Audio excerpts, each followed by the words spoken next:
नमस्कार दोस्तों, और 3 जुलाई के डेली एमसीक्यूज में आप सभी का हार्दिक स्वागत है। शुरुआत करेंगे जुलाई के सभी महत्वपूर्ण दिवस से। 1 जुलाई बड़ा ही इंपॉर्टेंट डे है, याद रखिएगा। इस दिन कई सारे दिवस मनाए जाते हैं, जैसे कि नेशनल डॉक्टर्स डे मनाया गया, नेशनल चार्टर्ड अकाउंट डे मनाया गया, राष्ट्रीय डाक कर्मचारी दिवस मनाया गया, साथ ही साथ अंतर्राष्ट्रीय सहकारिता दिवस मनाया गया। तो ये 4 दिवस 1 जुलाई को पड़ते हैं। 2 जुलाई को विश्व खेल पत्रकार दिवस मनाया गया। 3 जुलाई को इंटरनेशनल प्लास्टिक बैग फ्री दिवस होता है। 6 जुलाई को होगा वर्ल्ड जूनोसिस डे, और 10 जुलाई को राष्ट्रीय मत्स्य किसान दिवस। तो ये सारे दिवस हो गए 10 जुलाई तक के। बाकी के जो दिवस हैं वो क्रमशः हम आगे बढ़ते रहेंगे और लगातार रिवीजन करते रहेंगे, तो आने वाले दिनों में ये सारे दिवस आपको ऑटोमेटिकली अपने आप याद हो जाएंगे, बशर्ते कि आप प्रतिदिन हमारे इस सेशन से जुड़े रहें। चलिए शुरू करते हैं। आज का पहला क्वेश्चन मोस्ट इंपॉर्टेंट है। 30 जून 2024 को देश के 30वें सेना प्रमुख कौन बने हैं? तो प्रश्न बड़ा ही रिदम वाला है। 30 जून 2024 को देश के 30वें सेना प्रमुख बन गए हैं उपेंद्र द्विवेदी। ऑप्शन ए आपका बिल्कुल करेक्ट है। उपेंद्र द्विवेदी ने किसकी जगह ली है? मनोज पांडे जी की। तो ध्यान दीजिएगा, इसका उत्तर बनेगा ऑप्शन ए। भारतीय सेना का जो अगला उप प्रमुख बनाया गया है, किसको बनाया गया है? तो ये हैं NS राजा सुब्रमणी। ये बहुत ही इंपॉर्टेंट है और प्रायः अगर आप इसे नेट पर खोजेंगे तो नहीं मिलेगा, तो इसको आप लोग रट लीजिएगा। आगे बढ़ते हैं। अगला क्वेश्चन है, हाल ही में महाराष्ट्र की पहली महिला मुख्य सचिव कौन बनी है? अभी हाल ही में उड़ीसा के, साथ ही साथ देखेंगे उत्तर प्रदेश के, और अब महाराष्ट्र के मुख्य सचिव नए चुने गए हैं। तो इनके नाम याद रख लेना। महाराष्ट्र की पहली महिला मुख्य सचिव हैं, तो बड़ा इंपॉर्टेंट है ये। और इनका नाम क्या है? सुजाता सौनिक। तो ऑप्शन बी बिल्कुल करेक्ट है। ये हैं सुजाता सौनिक, और ये किसकी जगह लेंगी? तो सचिव नितिन करीर की जगह लेंगी। इनका कार्यकाल 1 साल के लिए होगा, जून 2025 तक के लिए। उत्तर प्रदेश के जो नए मुख्य सचिव बने हैं वो बन गए हैं मनोज कुमार सिंह। ध्यान दीजिएगा इस पर।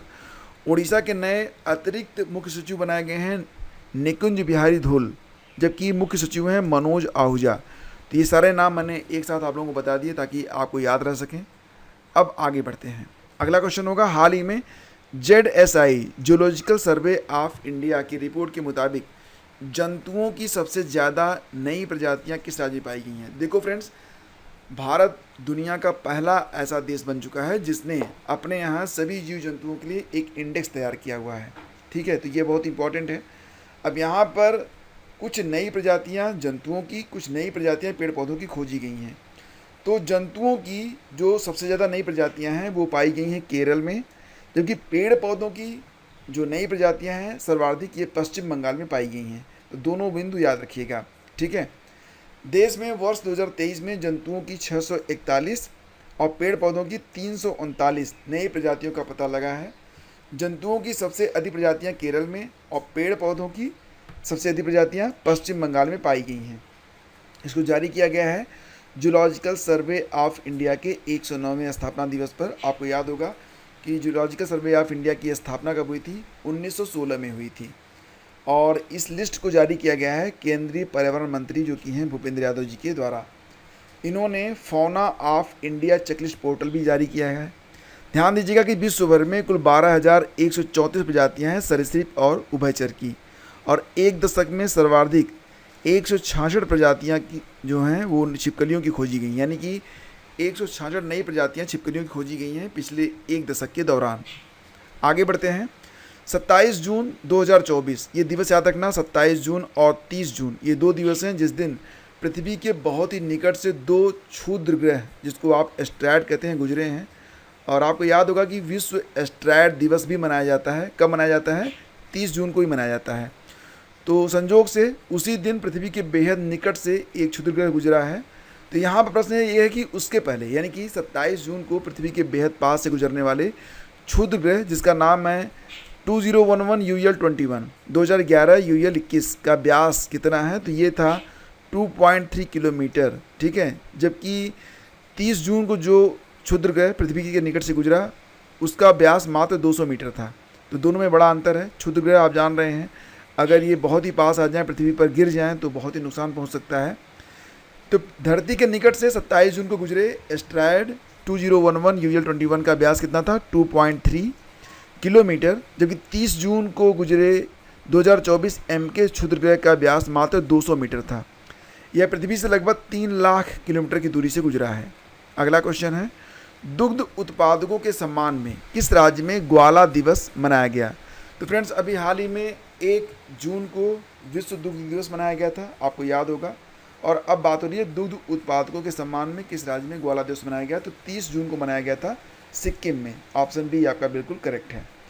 सिक्किम के जो राज्यपाल हैं उनका नाम है लक्ष्मण आचार्य, मुख्यमंत्री हैं प्रेम सिंह तमांग और राजधानी है Gangtok. Indian agriculture research institute यानी कि IARI के निदेशक कौन बने हैं? एग्ज़ाम में कई बार ये प्रश्न भी आया है कि इंडियन एग्रीकल्चर रिसर्च इंस्टीट्यूट का मुख्यालय कहाँ पर है? तो नई दिल्ली में है। अब इसके जो निदेशक बन गए हैं उनका नाम क्या है? तो TR शर्मा। अब दिनेश कुमार खारा, ये नाम आपको याद होगा, ये वर्तमान में तो SBI के प्रेसिडेंट हैं, लेकिन अब इनकी जगह पर एक नई नियुक्ति हो गई है, उनका नाम आगे हम पढ़ेंगे, तो ये ध्यान रखना, ठीक है।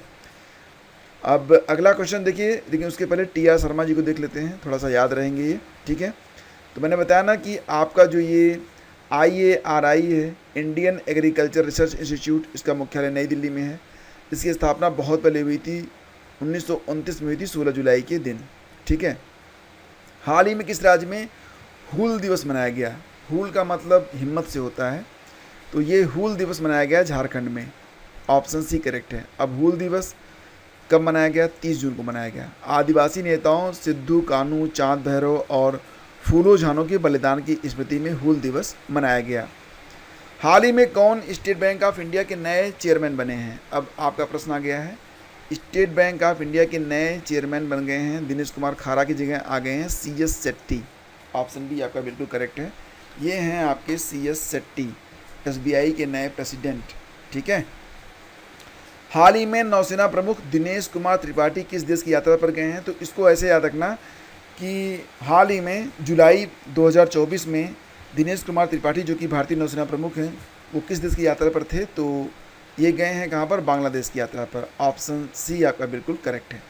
हाल ही में किस देश के उपग्रह के टूटने से ISS मतलब इंटरनेशनल स्पेस स्टेशन और अंतरिक्ष यातायात को खतरा बढ़ा है? तो ये रूस का सैटेलाइट था जो कि टूट गया है, लगभग 100 खंडों में टूट गया है और यह अंतरिक्ष में फैल गया है। यह घटना इतनी ज़्यादा चिंताजनक और ख़तरनाक है कि इसके कारण अंतर्राष्ट्रीय अंतरिक्ष स्टेशन पर मौजूद अंतरिक्ष यात्रियों को आपातकालीन आश्रय लेना पड़ा। अब आप लोगों के लिए आज का प्रश्न, जो कि मैं कई बार पढ़ा चुका हूँ, प्रश्न होगा कि हाल ही में यूरोपीय परिषद का अध्यक्ष किसे चुना गया है? तो इसमें जो उत्तर है उसको लिखिएगा। बाकी जो नाम यहाँ पर दिए गए हैं, शेष 3 नाम, वो भी बड़े इंपॉर्टेंट है एग्ज़ाम के लिए। तो जितना अधिक आप लिखेंगे उतना ही अधिक आपको याद रहेगा, भले ही आप उसे देख कर लिखें। तो मैं उम्मीद करता हूँ कि आप लोग इसे लिखेंगे ज़रूर, और जो इसका सबसे अच्छा आंसर लिखेगा उसके आंसर को मैं यहाँ पर पिन कर दूँगा सबसे ऊपर। Thank you. Please do like and share. Current affair की PDF के लिए आप लोग हमारा जो डिस्क्रिप्शन है उसको चेक कर सकते हैं। जून माह का कंप्लीट करंट अफेयर लॉन्च कर दिया गया है और इसे आप मात्र 25 पेज में पढ़ सकते हैं, मतलब 10 से 12 पन्ने में इसे संक्षेप कर दिया गया है। लेकिन इसमें कोई भी प्रश्न ऐसा नहीं है जो कि एग्ज़ाम के लिए इम्पॉर्टेंट ना हो, और एग्ज़ाम में कोई भी बिंदु ऐसा नहीं होगा जो कि इस PDF में आपको ना मिल जाए। तो बहुत ही इम्पॉर्टेंट है और ये विशेष छूट पर आपके लिए उपलब्ध है। लिंक वीडियो के डिस्क्रिप्शन में है, अभी जाकर डाउनलोड करिए। धन्यवाद।